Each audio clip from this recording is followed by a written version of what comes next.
og við erum komin að þeim í dagskráni sem ber yfirskriftina kynning á starfsemi Atvinnuþróunarfélags Eyjafjarðar og það Helena Karlsdóttir sem hefur framsögu málið. Forseti, ágætu bæjarfulltrúar.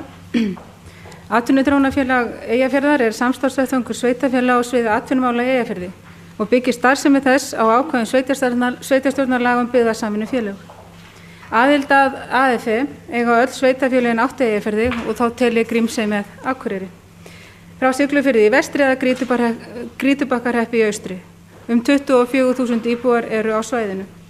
Hlutverk AFE að vera leiðandi afl í uppbyggingu atvinnu og þróunar á svæðinu með það að markmiði að fjölga atvinnutækifærum, efla hagvöxt, auka fjölbreytileika þeirra starfa sem í boði eru og skapa skilyrði fyrir ný verkefni og tækifæri. Rekstrartekjur félagsins samanstanda af framlagi sveitarfélaga, byggðastofnunar og styrkja vegna sérverkefna og heildarframlag til félagsins 35 milljónir á ári. Framlag sveitarfélagana 26 milljónir og leggja þau fram 950 krónur á hvern íbúa og þar af leiðandi greiðir Akureyrarbær langhæsta framlagið eða 18 milljónir. Framlag byggðastofnunar 9,5 milljón en framlag stofnunarinn í heild til atvinnuþróunarfélaganna á Norðurlandi sem 20 milljónir skiptist nokkurn veginn jafnt á milli Atvinnuþróunarfélags Eyjafjarðar og Atvinnuþróunarfélags Þingeyingar og hlutur AFE tæp 9,5 milljón. Framlagið til AFE hlutfallslega það lægsta á landinu miðað við fjölda íbúa og alls ekki í takti við stærð og umfang félagsins. Athugasemdir þess efnis hafa verið gerðar við byggðastofnun og skiptingin nú til skoðunar hjá stofnunni. AFE veitir víðtæka þjónustu til sveitarfélaga, einstaklinga og fyrirtækja sem felst fyrst og fremst í ráðgjöf, upplýsingaöflun og miðlun, fræðslumálum og þátttöku í margs konar verkefnum innlendum sem erlendum. Atvinnuráðgjöfin felst meðal annars í aðstoð við fyrirtæki í sóknarhug, vöruþróun, fjármögnun, kynningu, endurskipulagningu og erlendum samskiptum. Upplýsingamiðlun og öflun og fræðslumál felast einkum í miðlun upplýsinga til markhópa, hvort sem það innanlands eða utan, eða einstakra viðskiptavina í námskeiðshaldi, ráðstefnum og símenntunarmálum. Einnig aðstoð við öflun sérhæfðra upplýsinga svo sem tiltekna markaði og markaðsráðgjöf. Einnig hefur félagið tekið saman ýmsar skýrslur og gert úttektir svo sem við fjölgun opinberra starfa, stefnumótun í ferðaþjónustu fyrir Eyjafjörð, möguleika í sjávarlíftækni og úttekt á möguleikum Eyjafjarðar í fjár- og gagnavinnslu. Þátttaka í verkefnum miða að því að bæta samkeppnishæfni, búsetuskilyrði og auka aðdráttarafl Eyjafjarðarsvæðisins fyrir núverandi og tilvonandi íbúa, ferðamenn og atvinnulíf. Þau hafa verið á sviði byggðaþróunar, nýsköpunar, þróunar og stefnumótunar, markaðssetningar og útrásar. Verkefnin hafa breyst mikið síðastliðin misseri og þau orðið viðameiri og fjölbreyttari, en eitt viðamesta verkefni Atvinnuþróunarfélagsins vaxtarsamningur Eyjafjarðar. Félagið sér núna framkvæmd vaxtarsamnings Eyjafjarðar samkvæmt samningi við iðnaðarráðuneytið, en markmið samningsins að efla nýsköpun atvinnulífsins og auka hagvöxt með virku samstarfi fyrirtækja, háskóla, sveitarfélaga og ríkisins. Verkefnin verða að vera í samstarfi við tveggja eða fleiri aðila og skal minnst helmingu þáttakanda vera fyrirtæki og áherslan á verkefni sem efla tengsl háskóla og atvinnulífs sem á verkefni sem miða að markaðssetningu og útrás. Enn fremur verður horft til verkefna sem miða að nýsköpun og vexti á svæðinu. Þáttaka vaxtarsamningsins að hámarki 50% af heildarkostnaði hvers verkefnis. 90 milljónum mun verða varið til samningsins að hálfu ráðuneytisins á samningstímanum eða 30 milljónum á ári eða og mun samningurinn renna út í lok næsta árs. Auglýst 3 sinnum á ári eftir verkefnum og alls hafa borist 81 umsókn frá upphafi styrki að fjárhæð 232 milljónir. Úthlutað hefur verið 35 milljónum til verkefna og nú bíða 22 umsóknir umfjöllunar og sótt styrki að fjárhæð 45 milljónir. Félagið hefur sýnt frumkvæði þegar kemur að erlendu fjárfestingum. Haft hefur verið samband við fyrirtæki innan þeirra greina sem talin að hafa markaðslegan ávinning á staðsetningu á Eyjafjarðarsvæðinu og þeim kynntir kostir þess að fjárfesta í Eyjafirði. Eitt þessara verkefna Becromál, en það verkefni ein af skrautfjörum félagsins þar sem félagið átti frumkvæði að því að fá fyrirtæki hingað til lands. Félagið hefur 3 sinnum gert úttekt á þróun opinberra starfa. Síðasta skýrsla var gerð árið 2007 og sýnir enn og aftur hve hallar á Eyjafjörð í þessum málum. Á meðan ríkisstarfsmönnum hefur fjölgað 3.000 á höfuðborgarsvæðinu, hefur ríkisstarfsmönnum fjölgað tæplega 100 á Eyjafjarðarsvæðinu. Það jákvæð að 73% af yfirmönnum stofnana ríkisins eru jákvæðir gagnvart því að flytja hluta starfa á vegum hins opinbera af höfuðborgarsvæðinu út á land. Þegar að efnahagsþrengingarnar dundi yfir okkur ákvað félagið að bregðast við þrengingum á atvinnumarkaði með því að stofna sprotasetur vaxtarsamningsins. Tilgangurinn var að skapa aðstöðu og stuðningsumhverfi fyrir fólk sem vildi hrinda nýjum hugmyndum til atvinnusköpunar í framkvæmd og fá til þeir stuðning í formi tímabundinnar aðstöðu og ráðgjafar.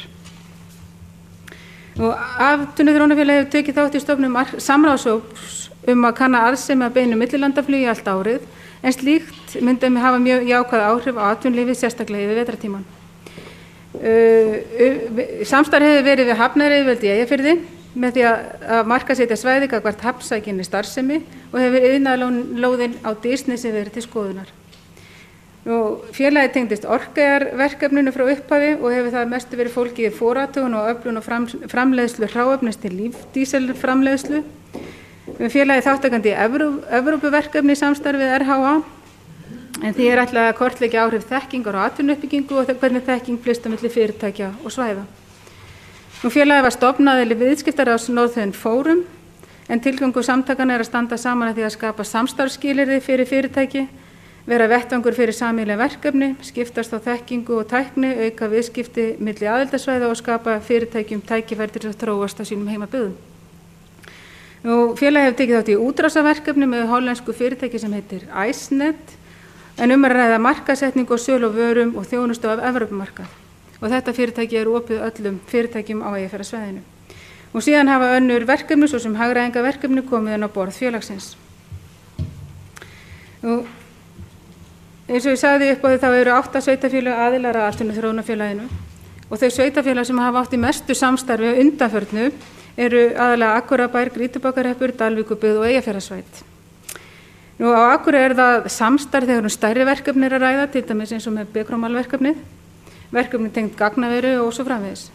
Samráð og samstarf við Akureyrarstofu hefur ekki verið formlegt, heldur hefur verið miðað við einstaka verkefni tiltekin mál sem kunna skarast, svo sem varðandi flutning opinberra starfa út á landsbyggðina, flugmál, samdrátt í einstökum atvinnugreinum, áhrif efnahagsins og atvinnulífi og svo framvegis. Grýtubakkarhreppur hefur leitað til félagsins varðandi ráðgjöf, kynning og starfseminni og farið hefur verið yfir ýmsar hugmyndir hvernig má haga atvinnuuppbyggingu og ýmsar fjárfestingar skoðaðar. Dalvíkurbyggð hefur borið til samráðsfunda með fyrirtækjum og vísað erindum fyrirtækja einstaklinga til félagsins. Eyjafjarðarsveit hefur nýtt sér þjónustu félagsins varðandi stefnumótandi áætlanagerð, hugmyndavinnu með kjörnum fulltrúum og regluleg fundir hafa verið haldnir og hafa kallað starfsmenn fyrir til upplýsinga. Eins og kom fram hérna í umræðinu áðan varðandi samruna og samstarf sveitarfélaga á Eyjafjarðarsvæðinu, þá var ákveðið af stjórnum atvinnuþróunarfélagsins og héraðsnefndarinnar að kanna grundvöll sameiningar að þessum 2 nefndum. Málið tók alllangan tíma, en það reyndist flóknara en fyrst var talið. En það að lokastigi og atvinnuþróunarfélagið mun væntanlega taka það yfir verkefni héraðsnefndarinnar. Og þegar að þessi kynning var skrifur þá var ekki búið að ganga endalega frá þeim málum, en það gerist í morgun, þannig að það ekki til rauninni því til fyrirstöðu að halda framhaldsaðalfund, en útkljá átti málið á síðasta aðalfundi félagsins, núna sem var haldinn 28. maí, en því miður þá náðist ekki að klára þetta mál vegna mismunandi skoðana á því hvernig stjórn ætti að vera skipuð. En það sem sagt komið niðurstaða í það mál núna, þannig að málinu verður lokið núna, væntanlega mánudaginn 15. júní, en þá verður boðað til framhaldsaðalfundar. Varðandi frekara samstarf við aðra aðila, þá hefur samstarf ekki verið formlegt, eins og til dæmis varðandi markaðsskrifstofu ferðamála, þá hefur samstarfið byggt alveg sem hjá Akureyrarstofu á bara sérstökum verkefnum. Byggðastofnun, eins og ég sagði áðan, hefur lagt fjármagn til atvinnuþróunarfélagsins, en það hefur heldur ekki verið neitt formlegt samstarf við Byggðastofnun. En félagið gerir samning við stofnunina rekstrarframlag og í tengslum við það eru haldnir samráðsfundi cirka einu sinni á ári en það ekkert fast í hendi. Og í umræðum til síðasta lið þá kom ég inn á það að það ekkert formleg samstaða hefði verið við Atvinnuþróunarfélag Þingeyinga en þó hafa þau unnið að sameiginlegum málum svo sem eins og álveri á Bakka. Og eftir fund félagana með Eyþingi þá kom í ljós að ýmis hagsmunamál eru þarna hjá félögunum sem má nefna til dæmis Vaðlaheiðargöngin, olíuleit á Drekasvæðinu, orkufrekur iðnaður, strandsiglingar og norðurslóð og millilandaflug. Þannig að það eru ýmis verkefni sem eru þarna og skarast og eru sameiginleg. En það er framtíðarsýn félagsins að sjá fyrirtæki á svæðinu nýta sér í auknum mæli þjónustustoðkerfi atvinnulífsins á starfssvæðinu, þannig að hér verði öflugt nýsköpunar- og rannsóknarstarf í tengslum við Háskólann á Akureyri og rannsóknarstofnanir atvinnulífsins og að til verði öflugur kjarni framsýnna fyrirtækja á fjölbreyttum sviðum atvinnulífsins. Með því verður Eyjafjarðarsvæðið eftirsóknara til búsetu. Við erfiðar aðstæður í atvinnulífi eins og er núna, þá skiptir stoðkerfi miklu máli og því er mikilvægt að til sé öflugt bakland. En Atvinnuþróunarfélagið er hluti stoðkerfis atvinnulífsins og mikilvægi vettvangur aðstoðar og ráðgjafar á sviði atvinnumála. Til gamans má geta þess að félagið er 10 ára þessar mundir og hefur það vaxið á þessum 10 árum og mikil reynsla og mikil tengsl sem hafa skapast. Og mér langar til þess að nota þetta tækifæri til þess að óska félaginu til hamingju með þessi 10 ár. Ennfremur hafa starfsmenn staðið í Ströngu og ég vil líka nota þetta tækifæri til þess að þakka þeim fyrir sín störf. Þetta er erfitt og erfitt verk. Það eru mörg mál sem ekki komast á legg, mörg mál sem eru ósýnileg, mörg mál sem ekki nást fram og það eru oft mikil vonbrigði en starfsmenn hafa ekki gefist upp þá á móti að blásið. Og að lokum langar mér bara þakka fyrir að fá að hafa þessa kynningu hérna og vonandi að þið hafi fengið yfirsýn yfir starfsemi félagsins. Takk. Jóhannes Bjarnason tekur til máls.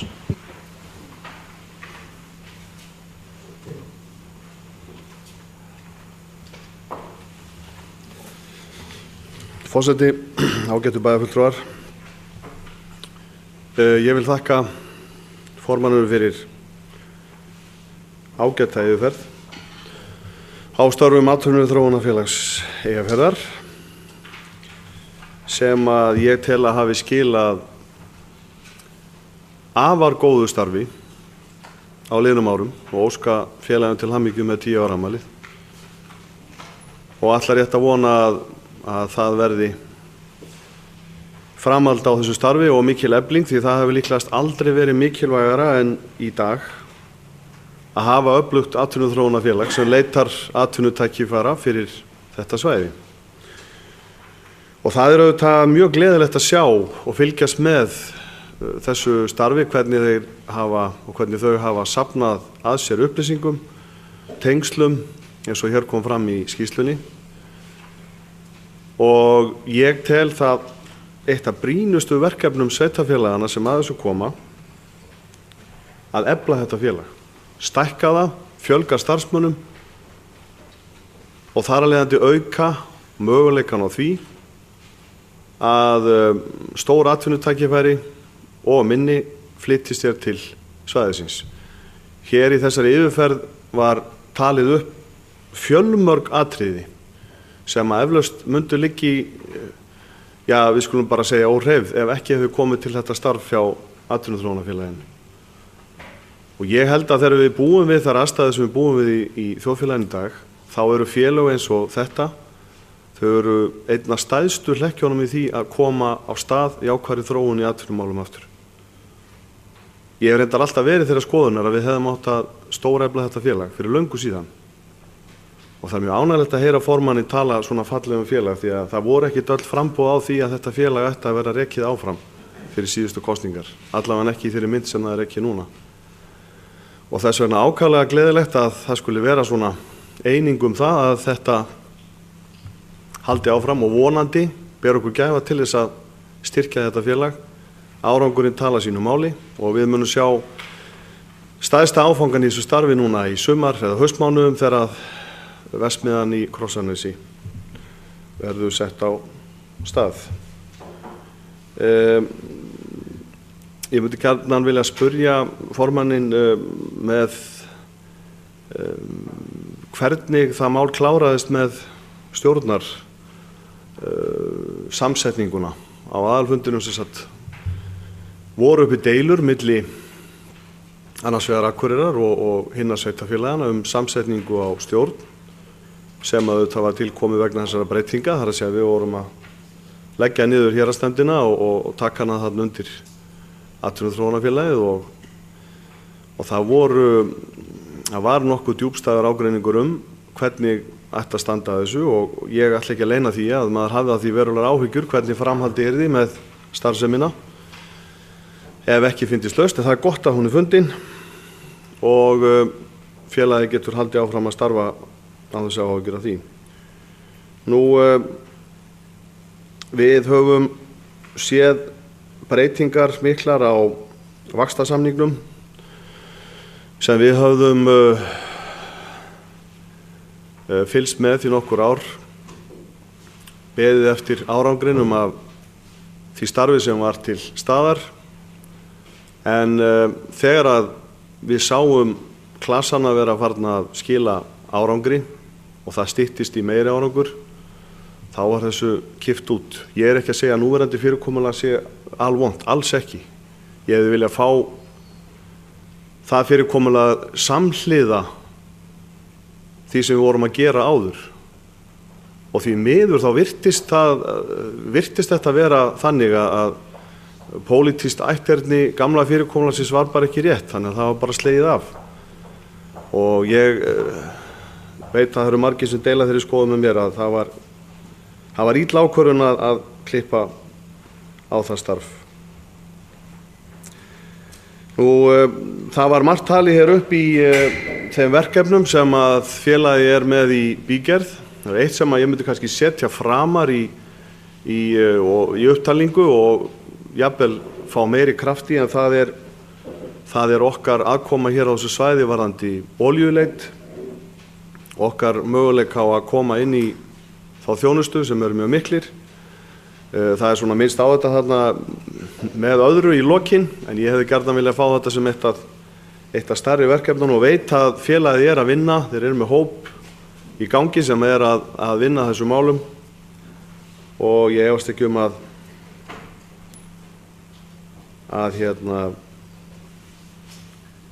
þeir munu taka enn meir á þessu máli til þess að við fáum í raun og veru þá athygli í því sem mér finnst vanta. Ég gagnrýni það að það skuli ekki vera meira samstarf milli Atvinnuþróunarfélagsins og Akureyrarstofu. Þessi tveir aðilar eiga að vinna að mörgu leyti sömu hlutunum og mér finnst þetta sambandsleysi vera einkennilegt og ég held að með samræmdum aðgerðum í ákveðnum málaflokkum var hægt að ná meiri árangri. En ég vil í lokin að þessari umræðu minni Atvinnuþróunarfélagið endurtaka það að ég tel að það eigi, og hef talið það lengi, að það eigi að stórefla þetta félag. Framlagið sem við setjum í þetta, sem að formaður stjórnarnar nefndi hér áðan, 18 milljónir á ári, það er ekki mikið þegar við horfum á mikilvægið og ég tel það einsýnt að á næstu misserum þá munum við efla þetta félag til þess að fá hreinlega fleiri möguleika hér inn í héraðið í atvinnulegu tilliti. Kristín Sigfúsdóttir tekur til máls.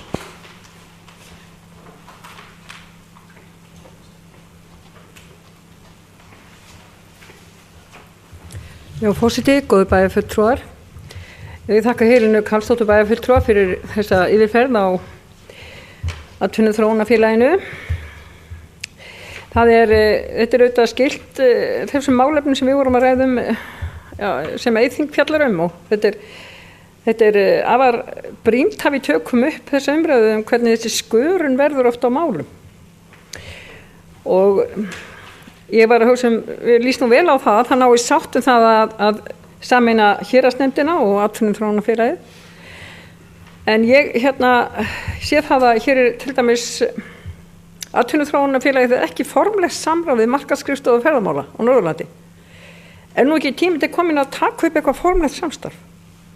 Þetta er kannski svo atvinnugrein sem á eftir að færa okkur, er ódýrast að bæta við í og er tiltölulega þannig að tekjurnar verða mikið eftir á svæðinu og það er hægt að tengja þetta, það þarf að líta á ferðamál sem verulega stóran hluti í atvinnumál.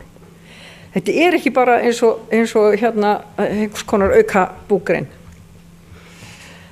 Það bætist þar heilmikið við og það er tengt bæði allri þeirri fjárfestingu sem fyrir er og eins bæða námi og rannsóknum.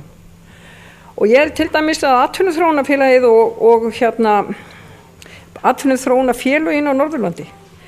Til dæmis að skoða þetta, hvernig við komum að því með rannsóknarstofuna fyrir norðurslóðir. Við mistum nú þessa skrifstofu suður eða kaffiskrifstofuna, það er Conservation of Arctic Fauna and Flora.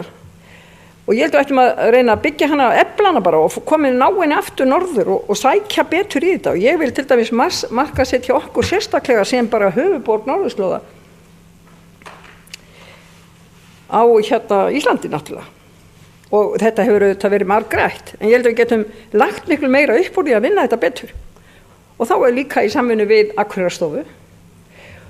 Og þannig að við séum, samlegðar áhrifin eru svo mögnuð þegar við náum því að ræða þessi mál þar sem við náum sama orðalagi og getum tekið á. Og ég held að sé einmitt hvað varðar ferðaþjónustuna mjög mikilvægt að skoða það. Það er alveg eins, það er ekki formlegt við Byggðastofnun leggur nú til fé í Eyþing, var það ekki? Og það er hægt að skoða hvernig, já það er talað að það eru hann samráðsfundir sirka einu sinni á ári. Er ekki hægt að segja bara, það sé algjört lágmark. Þetta vera svona svolítið sirka stund að þessu. Ég hefði viljað fá svona svolítið ákveðnar orðalag og skoða hvernig við vinnum aðeins markvissar saman. En mér líst vel á þetta, Helena. Takk fyrir. Baldvin H. Sigurðsson tekur til máls.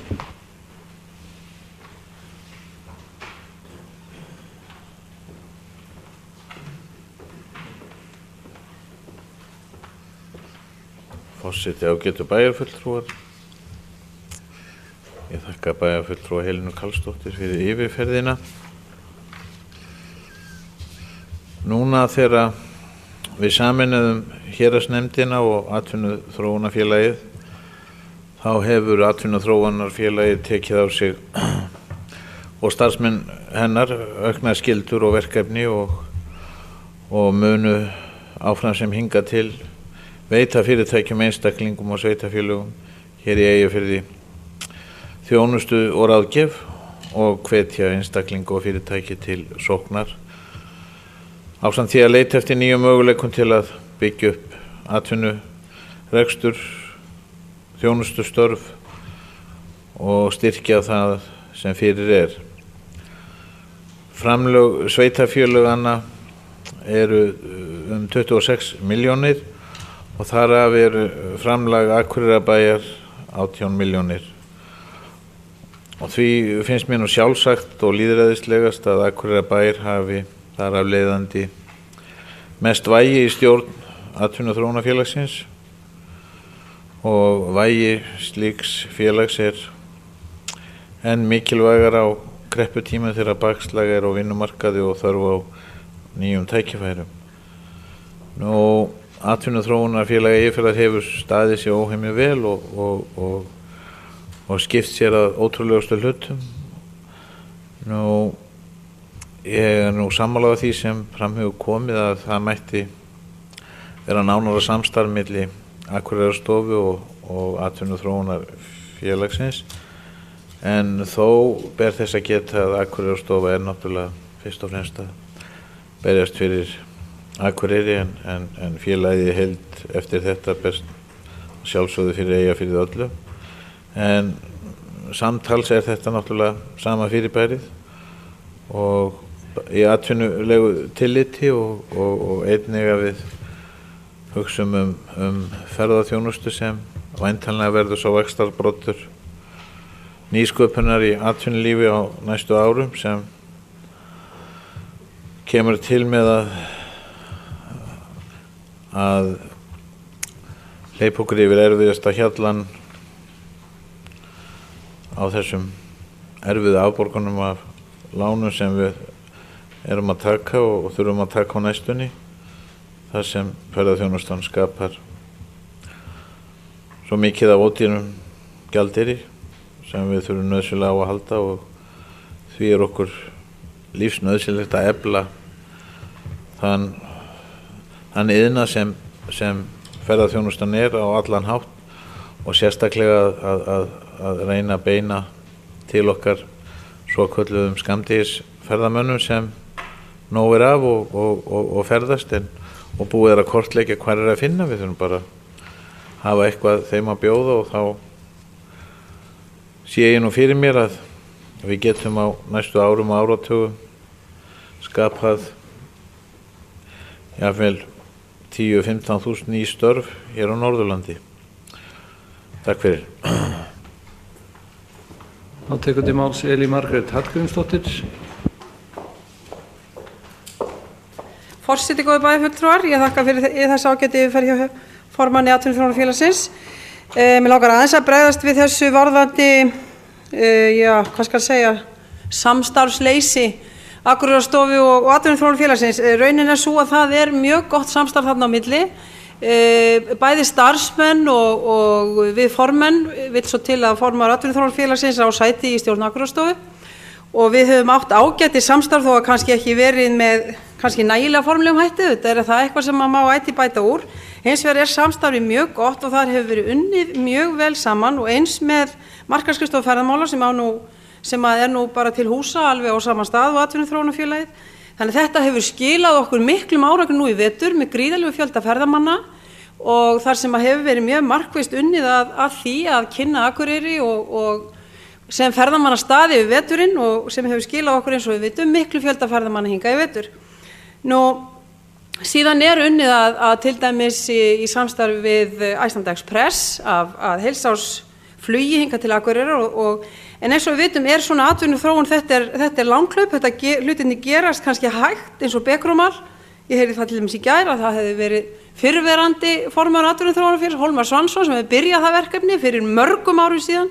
Þannig að þetta tekur allt mjög langan tíma, en þetta sannarlega skil okkur á rétta leið, og þannig að samstarfið gott, kannski má vera meira og það verður ábyggilega meira með tímanum, en atvinnumálin jú líka ferðamál, og þannig að þetta sá málaflokkur sem að við munum henda okkur hvað mest út í næst hjá stjórn Akureyrarstofu. Takk. Orðið laust 7. tölulið. Sigrún Stefánsdóttir tekur til máls. Forseti, ágætu bæjarfulltrúar, ég ætla að þakka formanni fyrir kynninguna og gott að fá kynningu á starfsemi Atvinnuþróunarfélagsins. Ég tek undir þau orð sem hefur verið sögð hérna mikilvægi félagsins. Það mjög mikilvægt að félagið haldi áfram á sömu braut, og þess vegna verði styrkt meira, þó svo sem kannski sé takmarkað fjármagn, en mér finnst mjög mikilvægt að við sækjum fjármagn í samræmi við það sem önnur félög að fá á landinu. Að hlutfall okkar sé lægst á landinu finnst mér ekki ásættanlegt, og það mjög mikilvægt að við leggjumst á Byggðastofnun í þeim málum, að við fáum þá allavega sambærilegt við önnur félög, við séum ekki að fá minna framlag.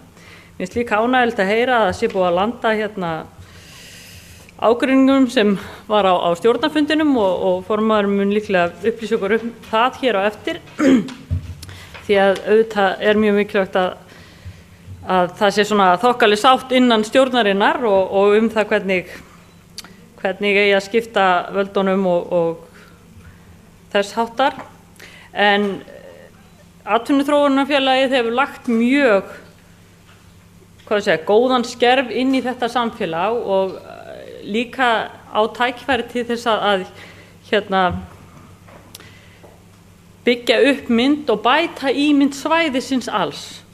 Það hefur sýnt sig í vetur, eins og Elín talað að það hefur tekist mjög vel til með því að markaðssetja Akureyri og svæðið hér í kring og ég held að við höfum bara ýmis sóknarfæri í þeim efnum. Líka maður langar með að nefna hérna Becromal að þetta var nú eiginlega ljósið í myrkrinu þegar allt gekk sem erfiðlegast hér og hefur gengið undanfæru að við séum það bæjarfélag sem að fá 100 ný störf inn í samfélagið á þessum tíma. Það er ekkert smá jákvæðar fréttir fyrir samfélagið og ber að þakka atvinnuþróunarfélaginu fyrir þeirra starf í þessum málum því að þetta er mjög dýrmætt fyrir okkur hérna. Einnig langar mig til að nefna aðkomu okkar að olíuleitinu og Drekasvæðinu. Við höfum svo sem kannski ekki tekið mikinn þátt í því að ná okkar hlut og svo sem ekki komið í ljós hvað þar verður. En við þurfum að vera mjög vakandi gagnvart þessu að halda okkar hlut í því sem kemur að þjónustu og öðru sem tengist þessu. En mér langar bara aðeins að tjá mig þetta. Ég er ánægð með starfsemina og óska ykkur til hamingju með 10 ára afmælið og ég vona þið eflist bara á komandi árum. Orðið laust 6. tölulið. Það ekki fleiri sem kveða sér hljóðs og þá lýkur framsögumaður Helen Karlsdóttir umræðunni. Já, forseti ágætu bæjarfulltrúar. Langar til að byrja á því að þakka hlý orð í garð Atvinnuþróunarfélagsins. Bæjarfulltrúi Jóhannes talaði vaxtasamninginn og þær breytingar sem hefur orðið á honum. Það var svo sem ekki að frumkvæði Atvinnuþróunarfélagsins að leitast eftir þessum samningi, heldur var það iðnaðarráðuneytið sem sóttist eftir því að Atvinnuþróunarfélagið tæki þetta að sér. Það var búið að vinna að ákveðnum breytingum á fyrri samningi en því miður þá náðu þær ekki fram að ganga. Ég held að vaxtarsamningun hafi verið bara góð viðbót við þá flóru verkefna sem eru hjá Atvinnuþróunarfélaginu. Þetta hefur gengið mjög vel, það er mikil ásókn í verkefni og verkefni fjölbreyttari. Ég vona að sá misskilningur sem kom hérna fram í upphafi þegar samningurinn var gerður að núverandi klasasamstarf væri í rauninni úr sögunni, en það er ekki. Samningurinn gerir ráð fyrir áframhaldandi klasasamstarfi ef að vilji er fyrir hendi að halda því áfram. Bæjarfulltrúi Jóhannes talaði einnig að það mætti setja olíuleitina framar í verkefnalistanum. Eins og uppsetningin var, þá var þetta svo sem ekki eftir einu mikilvægi, heldur tekið í rauninni frekar eftir ákveðinu röð en ekki eftir mikilvægi verkefna, en verið er að vinna í þessum málum eins og hann benti réttilega á og þetta mun eiga eftir að eflast og aukast og verða mun meira og fá mun meira vægi núna í starfseminni þar sem verið er, nú er þetta rauninni bara á byrjunarstigi, en þegar þetta kemst lengra þá mun þetta verða meira. Ég vil þakka bara þær ábendingar sem hafa komið varðandi þetta sérstaklega þetta samstarfið við aðra hagsmunaaðila, eins og bæjarfulltrúi Elín sagði hérna áðan, þá er nú kannski hæg heimatöking varðandi markaðsskrifstofu ferðamála þar sem að þeir eru nú leigjendur hjá Atvinnuþróunarfélaginu og sömu hæð, þannig að það ætti nú að vera hægt að koma því við. En eins og ég benti á hérna áðan í minni framsögu að þá er þetta meira á verkefnabasis. Mér langar líka að taka undir með bæjarfulltrúi Elínu þar sem hún talaði samstarf við Akureyarstofu. Þegar að samstarf hefur verið og átt sér stað, þá hefur það verið mjög gott. En að því bæjarfulltrúi Jóhannes kom hérna með spurningu varðandi niðurstöðu í svokallaða stjórnarmáli, þá komst niðurstaða í þetta mál í morgun á fundi oddvita sveitarfélagana sem eiga aðild að félaginu. Upphaflega var gert ráð fyrir því að samþykktir stjórnar myndu aðeins ná fram að ganga ef þær væru studdar af fulltrúum þeirra sveitarfélag sem bera meirihluta kostnaði við rekstur félagsins. Þannig lagði stjórn Atvinnuþróunarfélagsins þetta upp. Það kom hins vegar fram breytingatillaga það að bæta við sem bera studdar samþykktu stjórnar varðandi fjárhagslega skuldbindingar myndu aðeins ná fram að ganga. Og þar í rauninni stóð stýrin á milli rauninni Akureyrarbæjar og svo annarra sveitarfélaga. Þegar sú tillaga kom fram þá bættum við inn í til þess að hnykkja á þeirra hefð sem hefði verið hérna síðastliðin 10 ár að Akureyrarbær eigi stjórnarformennsku í atvinnuþróunarfélaginu. Það gátu sveitarfélögin hérna út með Firði ekki sætt sig við og það stóð málið. En niðurstaðan í morgun var svo að þetta með fjárhagslega skuldbindingar var tekið út og sömuleiðis með stjórnarformanninn. Þannig að eftir stendur að samþykktir stjórnar nái aðeins fram að ganga að þær séu studdar af fulltrúum þeirra sveitarfélaga sem bera meirihlutakostnaðar við rekstur félagsins. Þannig í rauninni erum við komin að byrjunarreit með það sem að stjórn atvinnuþróunarfélagsins lagði með í upphafi. Og vonandi nær þetta allt saman fram að ganga á framhaldsaðfundi sem verður haldinn mánudaginn 15. júní. En að lokum vil ég bara ítreka aftur, þakka hlý orð, góðar ábendingar og ég fer með þær sem veganesti inn í stjórn félagsins. Takk. Þá er umræður lokið 6. tölulið, kynning á starfsemi atvinnuþróunarfélagsins.